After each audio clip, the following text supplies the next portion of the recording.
Olá, meu nome é Ingo Landry, eu sou professor de Hidrogeologia da Universidade Federal do Amazonas. Bem-vindos ao curso Fluidos. Eu vou apresentar para vocês um módulo sobre hidrogeologia de campo na Amazônia, onde a gente vai tratar da questão de fluxo, determinação de vazão e, no final, sobre questão de amostragem de água subterrânea. Vamos lá? Quando a gente fala de aquíferos, a gente está falando da porção subterrânea do ciclo hidrológico. Depois que a água da chuva infiltra no meio geológico, ela vai lentamente caminhando até alguma saída que ela possa alcançar. Por exemplo, uma nascente, um rio ou até um lago ao qual essa água vai chegar. E a gente precisa, portanto, entender um pouco o que é esse meio subterrâneo. Como definição básica, o aquífero é uma unidade geológica que precisa estar saturada, é constituída de rocha ou sedimento que tem que ser suficientemente permeável para que o fluxo de água ocorra e que a gente consiga extrair essa água de uma forma acessível economicamente e tecnologicamente também. O aquífero possui uma grande capacidade de armazenar água, via de regra, mas a transmissão dessa água costuma ser bastante lenta. O aquífero ele tem que ter aberturas, tem que ter poros dentro dele para que a água possa infiltrar. A gente tem diversos tipos de porosidade, por exemplo, a intergranular, em que os poros eles aparecem assim que os sedimentos são depositados. Imagine, por exemplo, um depósito de areia, em que entre os grãos de areia existem aberturas, que são os poros. A conectividade entre esses poros permite a passagem da água e a existência deles, o próprio armazenamento da água no meio. Funciona como uma esponja.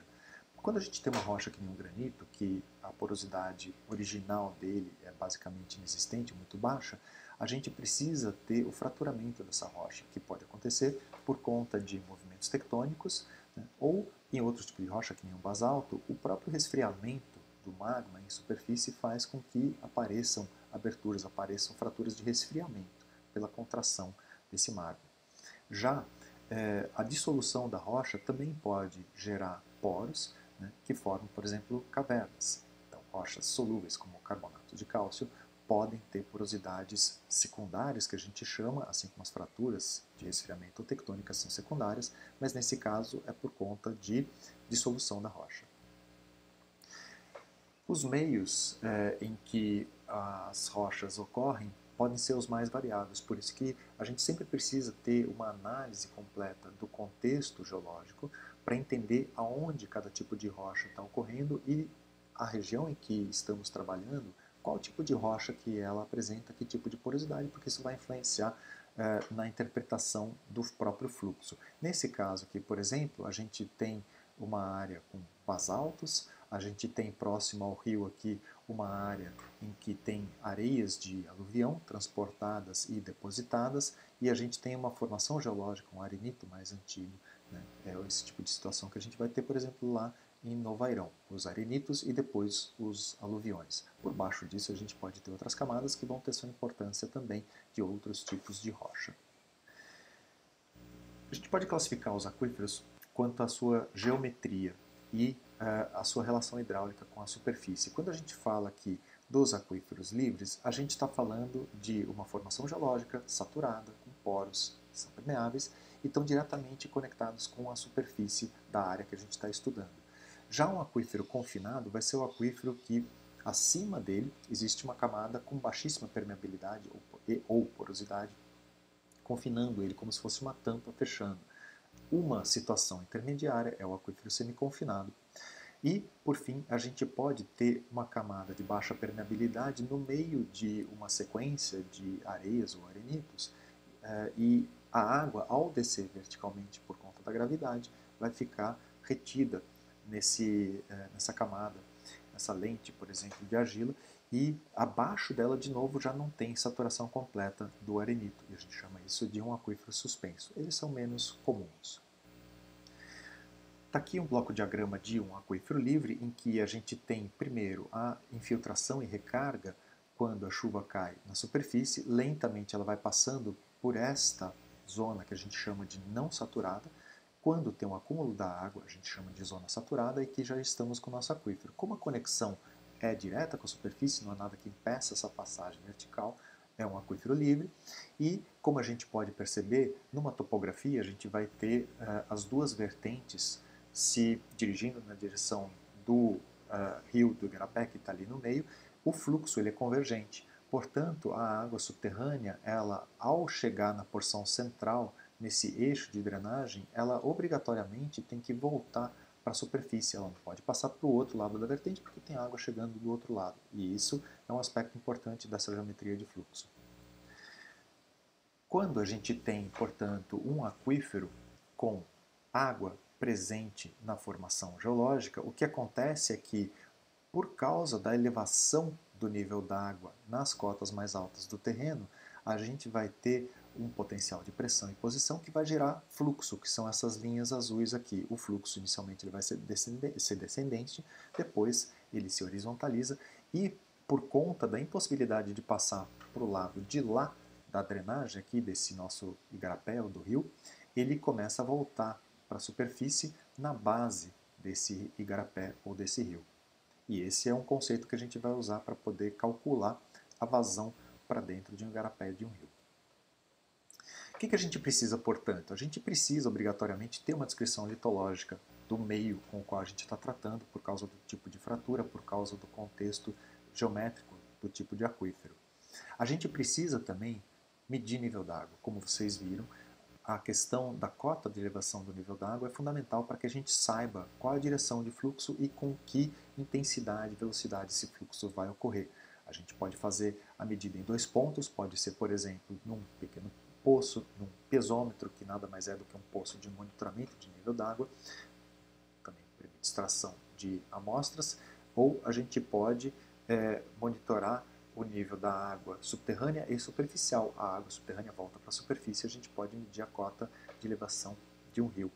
A gente pode também medir em mais pontos se a gente não souber exatamente qual é a direção de fluxo, porque com isso a gente consegue determinar um plano da água subterrânea. Tá? E esse plano nos permite determinar com superfície potenciométrica qual é a direção no espaço que a água subterrânea vai se mover. Com 2 pontos a gente já precisa saber aproximadamente qual é a direção de fluxo. E a gente precisa determinar a condutividade hidráulica, isso é fundamental. Quando a gente fala de água subterrânea, a gente não enxerga ela, a gente precisa abrir uma janela para que a gente possa enxergar essa água subterrânea. A gente faz isso fazendo um furo com um trado no chão até que alcance o nível d'água e dentro desse furo a gente coloca, por exemplo, um tubo de PVC com ranhuras, para que a água entre nele e a gente com uma trena possa medir esse nível d'água. É isso que a gente está vendo aqui, uma porção de um tubo de PVC que está enterrado no aquífero, ok? E essas linhas aqui são a parede do furo que eu fiz, que depois eu preencho com sedimentos da região mesmo, e aqui eu coloquei um tubo de PVC com ranhuras, com aberturas pelas quais a água consegue entrar. E isso é fundamental porque quando eu quero determinar qual é a facilidade e dificuldade que a água se transporta dentro desse meio geológico, eu preciso fazer o que eu chamo de teste hidráulico. Um dos testes hidráulicos mais simples de se fazer em campo é o slug test e bale test, que nada mais é do que a inserção rápida de um volume dentro do pesômetro para que o nível d'água que originalmente estava nessa linha tracejada aqui se eleve. Como o nível d'água dentro do pesômetro se elevou, a tendência é a água sair por essas ranhuras para dentro do aquífero de volta, fazendo com que o nível d'água lentamente abaixe. A velocidade de redução do nível d'água é função da facilidade e dificuldade com que a água consegue ser transmitida dentro do meio geológico. E é isso que eu quero determinar. A gente chama isso de condutividade hidráulica. Se eu inserir um sólido com uma cordinha amarrada, por exemplo, um tarugo dentro do meu pesômetro, eu depois posso puxar esse tarugo, esse cilindro, de volta para fora do meu pesômetro. O que vai acontecer? O nível da água vai baixar.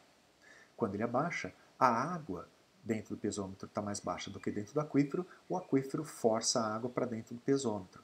De novo, eu tenho aquela velocidade de elevação do nível da água correndo, é o segundo teste que eu faço. As velocidades elas são iguais porque o meio é igual. E aí eu vou ter 2 ensaios na sequência que me permitem determinar a condutividade hidráulica. Bom, então as características de slug bale test são testes de campo que duram de minutos a horas, permitem obter a condutividade hidráulica, transmissividade é um valor que a gente depois consegue transformar, não permite obter valores confiáveis de armazenamento dentro do meio geológico, e ele tem um pequeno raio de abrangência de alguns decímetros a metro, metro e pouco de diâmetro. A gente precisa ter, antes de iniciar o nosso teste, um nível de água estático. O aquífero ele precisa ser bem maior do que o diâmetro de influência do meu teste. Mas isso é simples, porque os aquíferos costumam ter várias centenas para vários milhares de metros de extensão lateral, e eu estou simplesmente influenciando 1 metro, 1,5 metro no máximo, ou seja, eu estou bem distante das bordas do aquífero. Isso é importante porque eu não quero que a água que vai sair para dentro do meio acabe sendo atrapalhada por alguma barreira lateral. A mudança do nível d'água tem que ser pelo menos meio metro, pode ser um pouquinho menos se eu tiver aparelhos mais precisos de medição do nível d'água, mas precisa ser o suficiente para que eu consiga medir essa variação. Para medições manuais de nível d'água, a condutividade hidráulica não pode ser muito alta, porque se ela for, o nível d'água recupera tão rápido a ponto de não conseguir medir com a trena qual que foi a variação do nível d'água. Então, os procedimentos que eu vou fazer é, primeiro, eu cheguei no pesômetro, sempre, qualquer coisa que eu faça, não pode ser outra que medir o nível d'água. Eu sempre tenho que ter uma referência de nível d'água estático, nível d'água sem nenhuma alteração, antes de começar ensaios. Então eu cheguei no campo, pego minha trena, vou para o pesômetro, meço o nível d'água estático antes de qualquer outra coisa. Depois eu vou inserir o tarugo. Está aqui a abertura do meu pesômetro, tá? E esse aqui é um tarugo, é um tubo de PVC que a gente preencheu com areia, tá? E colou as tampas para que não saia. Eu amarro com uma cordinha aqui e insiro esse tarugo rapidamente dentro do pesômetro. Reparem que nessa foto aqui, esse equipamento amarelo é um equipamento automático de medição, ele mede a elevação do nível d'água através de mudança de pressão, tá? E eu posso fazer as medições manuais também, como eu vou mostrar nas fotos adiante. Uma vez inserido o tarugo, eu tenho uma elevação rápida do nível d'água, e aí eu monitoro com uma trena o nível d'água. O nível d'água sobe e eu vou ter a lenta redução dele depois. Uma vez que o nível d'água retornou àquele nível estático, eu posso retirar o tarugo e começar o bail test, que é o teste de retirada do tarugo, medindo quanto que o nível d'água caiu e quanto tempo ele vai demorando e os diversos níveis até chegar de novo no nível estático. Tá? Então, o processo é o mesmo, só que ao invés do nível d'água se elevar, ele cai.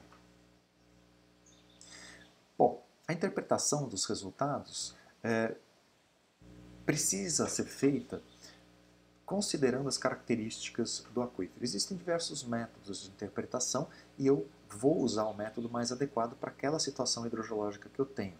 Então, por exemplo, eu preciso ter, para alguns dos métodos, aquíferos homogêneos isotrópicos. A profundidade do filtro do pesômetro precisa ser conhecida, porque se ela for próxima ou do nível d'água ou muito profunda, eu vou ter métodos diferentes de interpretação. A extensão lateral do aquífero deve ser muito maior do que a área de influência do teste, já vimos isso. O nível de água deve ser sempre horizontal antes do início do teste. Pelo menos não deve ter nenhum poço bombeando ali próximo para causar uma interferência intensa. Às vezes, o aquífero, como eu mostrei para vocês, quando eu estou numa área de vertente, vai ter uma pequena inclinação na superfície da água. E isso não tem como evitar e não tem problema.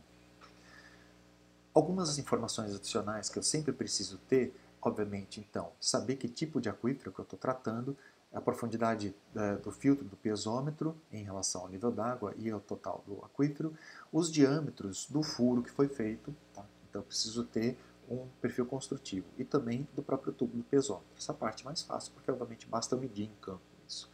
E a extensão vertical do filtro do pesômetro. Tem 50 centímetros de ranhuras, tem 1 metro de ranhuras, isso também precisa ser conhecido. Portanto, eu tenho que ter um perfil construtivo completo desse meu pesômetro. Sem isso, eu vou ter problemas na interpretação, porque alguns dados vão ficar faltando. Com essa informação, eu vou escolher o método adequado para interpretar, em função da geologia e dos dados construtivos. Vou fazer uma tabela com os dados de nível d'água e tempo.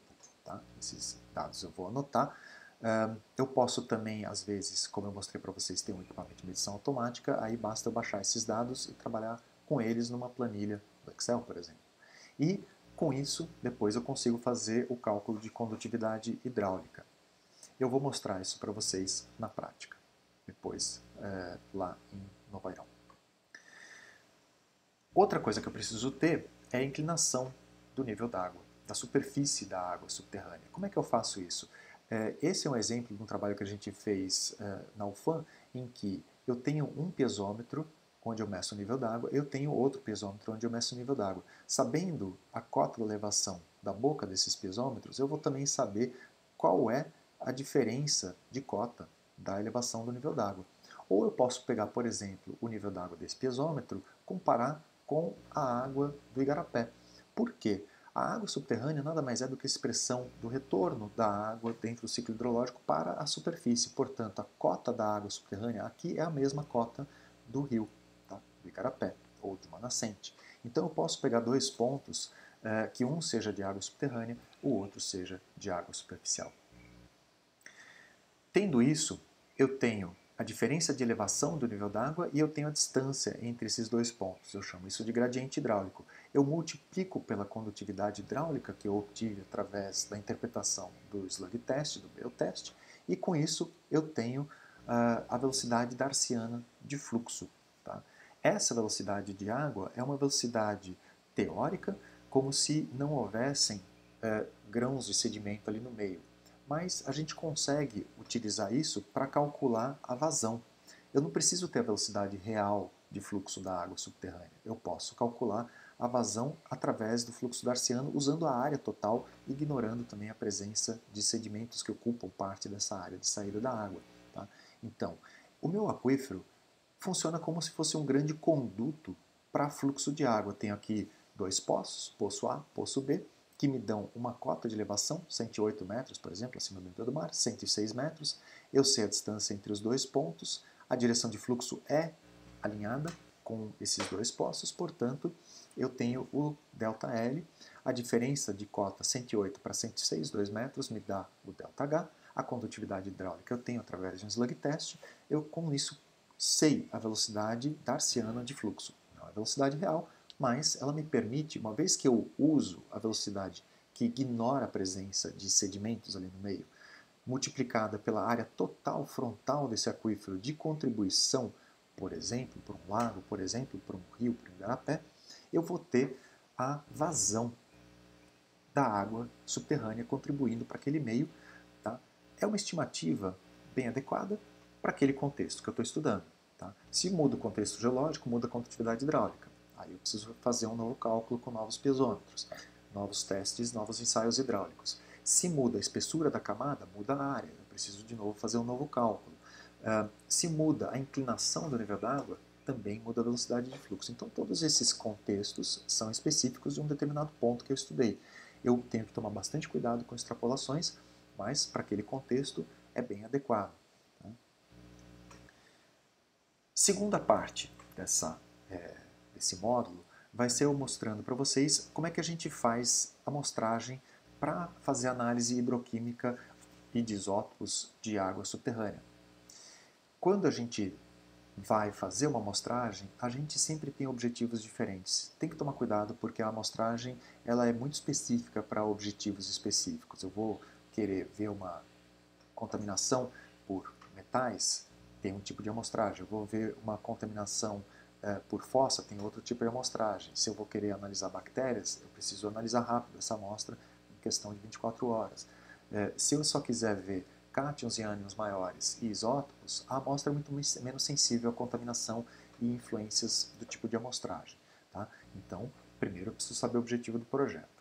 Eu sempre preciso coletar amostras representativas das condições do aquífero, e isso é determinado pela forma como eu vou coletar, aonde eu estou coletando, é um poço, é um pesômetro, é um poço cacimba, pode ser uma nascente, que a água subterrânea está retornando ali. Então eu preciso tomar cuidado para que eu mantenha as condições que a água tinha originalmente da onde ela foi extraída. Né? Então, por exemplo, eu não posso coletar água diretamente de um poço que não estava sendo bombeado, porque aquela água já saiu do meio geológico, voltou para dentro do poço que está em contato com o ar e tem, por exemplo, o processo de oxidação, que vai alterar a química dessa água.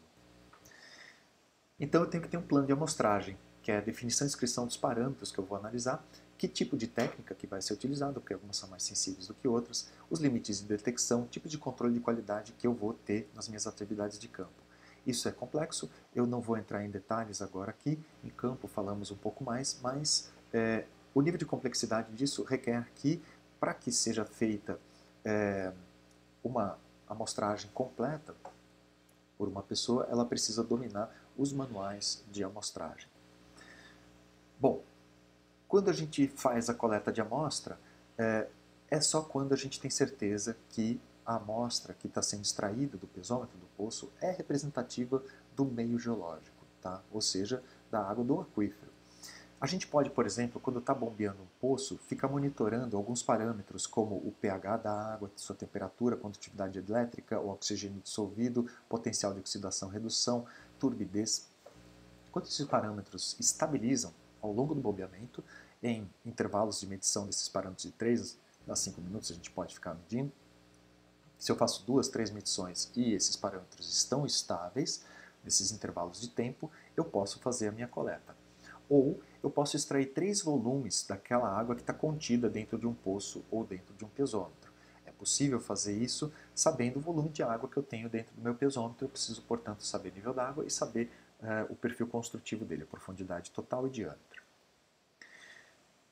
Aqui é um exemplo da medição de parâmetros hidráulicos. A água está sendo bombeada para dentro desse balde aqui e as sondas elas estão medindo a água que está surgindo por dentro desse balde. Tá? Então a água extravasa e oxidação ocorre aqui, mas a água que está acabando de entrar no balde é aquela que foi acabou de ser extraída do poço. Então ela tem as características da água lá de baixo. E enquanto isso, enquanto está sendo feita a medição, estão sendo feitas anotações desses parâmetros em intervalos de 3 a 5 minutos. Tá?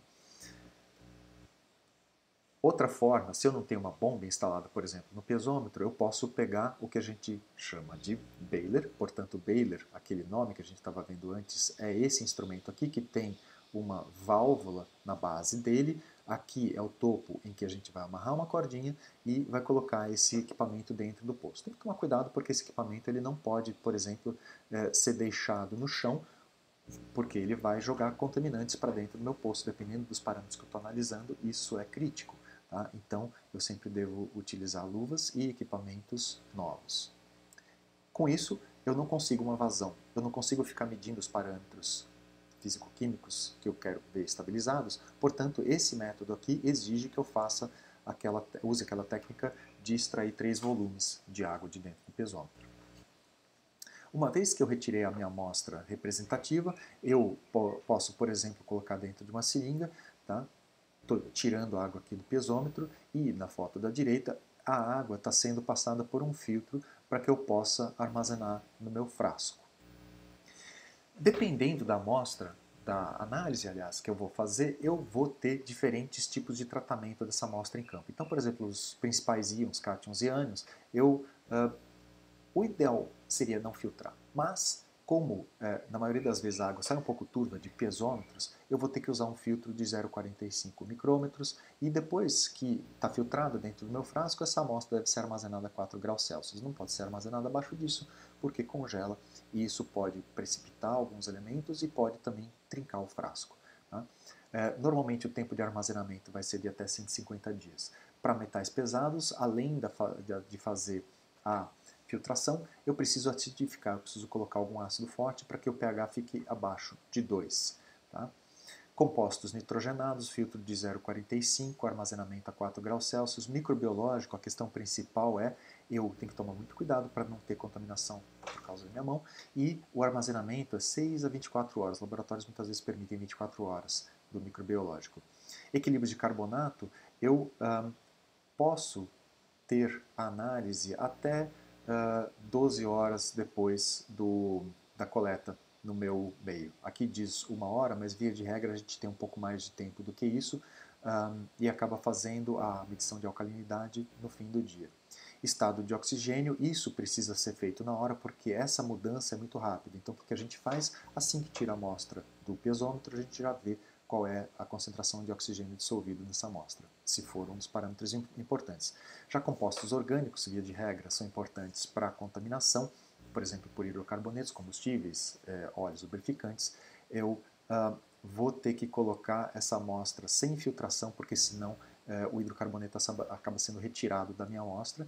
Coloco a amostra no vidro escuro, por exemplo, e eu tenho poucos dias para fazer essa análise. Tem que tomar muito cuidado porque eles são, via de regra, voláteis. Tá? Esses são alguns parâmetros, existem muitos outros, portanto, como eu disse, é importante eu ter noção de que projeto que eu estou tratando e saber exatamente quais são os procedimentos adequados. Então aqui as referências bibliográficas e nós vamos ver mais detalhes quando tivermos o curso presencial. É isso, muito obrigado.